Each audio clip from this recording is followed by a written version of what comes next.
What is happening, wonderful people? So last night I got a chance to go see The Death of Robin Hood, and in this film, grappling with his past after a life of crime and murder, Robin Hood finds himself gravely injured after a battle he thought would be his last. And that's all I can say without giving too much away. Let's talk about it.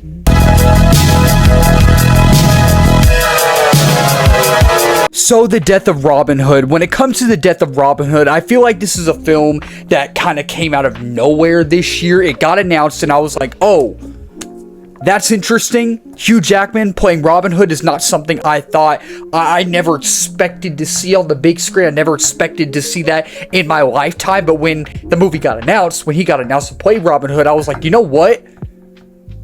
I'm down for that. I think that could really work if it's executed properly. The way Hugh Jackman played Logan, the way he played Wolverine in Logan is very ruthless and brutal. And, ooh, this is like a dark, gritty, like very unique version of, like, Robin Hood.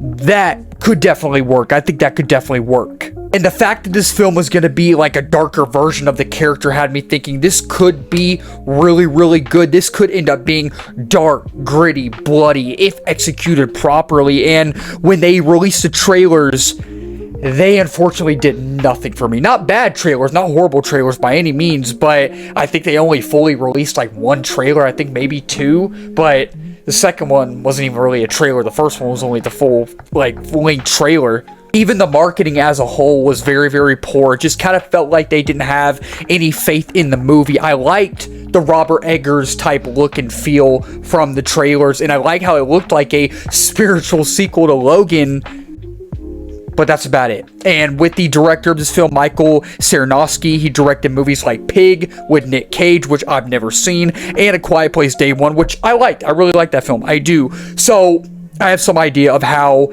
his movies look in a way, sort of. I have an idea of his vibe and overall style as a director, as a filmmaker, and I like I always say, it's A24. A24 usually does a good job.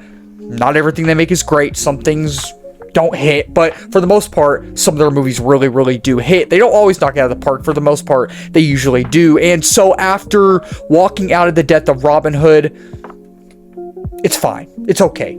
So if you're new to my channel, if you've been following my channel for a while, you know, I like talking about my positives first, then my negatives next. But even when I need to be negative, I will be positive. And even when I need to be positive, I will be negative as well. And overall, with The Death of Robin Hood, I found the film overall as a whole just to be fine. It's not horrible, it's not bad, but also at the same time, it's not great or grand either. There are a lot of great things in here. There are some things that I gathered while watching it that made me go, you know what?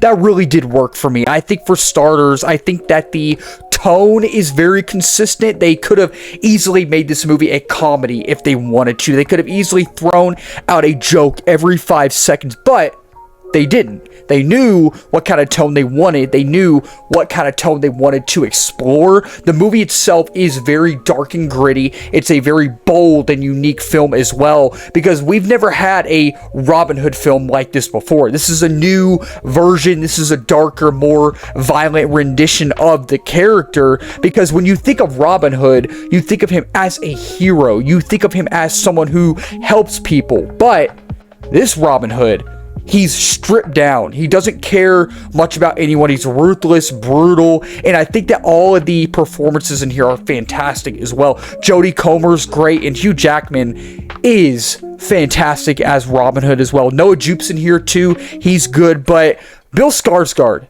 is in here too. And something about the way his certain character was portrayed, I don't know if it was the dialogue or just the way he was written, but he did a great job. He did a great job. And the movie definitely has that Logan / Robert Eggers type feel, whether it's the color grading, the tone, the vibe, the look, the feel. It's very reminiscent of his style work in that movie. And the color grading is fantastic. It's fascinating to look at. It has that grayish monotone look that I personally like. The dialogue is super sharp and smart. I actually felt like I was in the conversation with the characters, and that's what great dialogue is supposed to do. The movie is definitely bloody, violent, ruthless, and unruly. It definitely is, and it definitely feels more grounded as well. The score is very haunting and epic as well. I really dug the score overall, and even the scope and scale both feel massive, which surprised me. I don't believe that this film was shot for IMAX, but I think it's on 35 millimeter, and it looks huge on screen.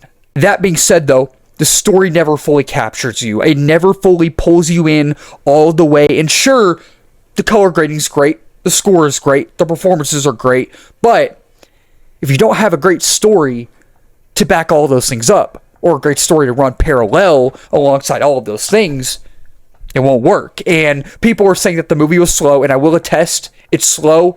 Maybe not as slow as people were saying it was, but it's definitely slow. It's a very slow burn film.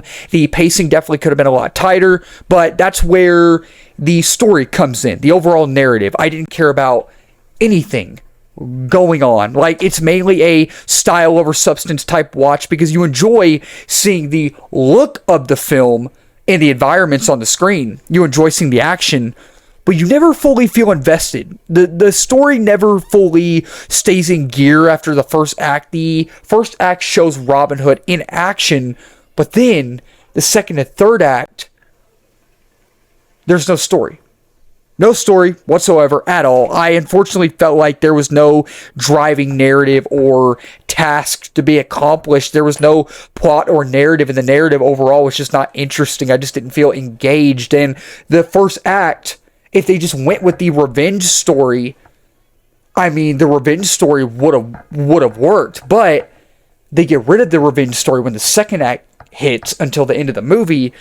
And it's dialogue, and the dialogue's great, the dialogue's good, but it just never captures you. It never does. So yeah, overall, with the death of Robin Hood, I wasn't really looking forward to this movie, but as someone who likes the Robin Hood character, someone who likes Hugh Jackman, as someone who saw the trailer and was like, okay, this is like a Robert Eggers type feel to it. I like the vibe, I like the aesthetic.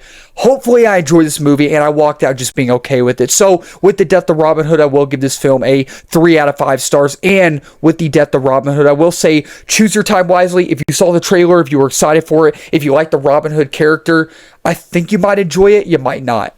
So that'll wrap up this video. Thank you all so much for watching. If you're new to the channel, please subscribe, like, comment, share this video. We just in one case, this was a while back when I was 1.4K. And the next video episode is 2K and 3K after that, beyond that as well. If you're new as well, I did movie reviews, TV show reviews, trailer reactions, movie live streams, movie news, movie rankings, all that wonderful movie stuff under movie umbrella. And let's talk in the comments down below. Did you like Death of Robin Hood? Did y'all not like Death of Robin Hood? Are you going to watch it in theaters? Are you going to wait to watch it on streaming? Let's talk about it down below. Keep talking movies, wonderful people. Cheers.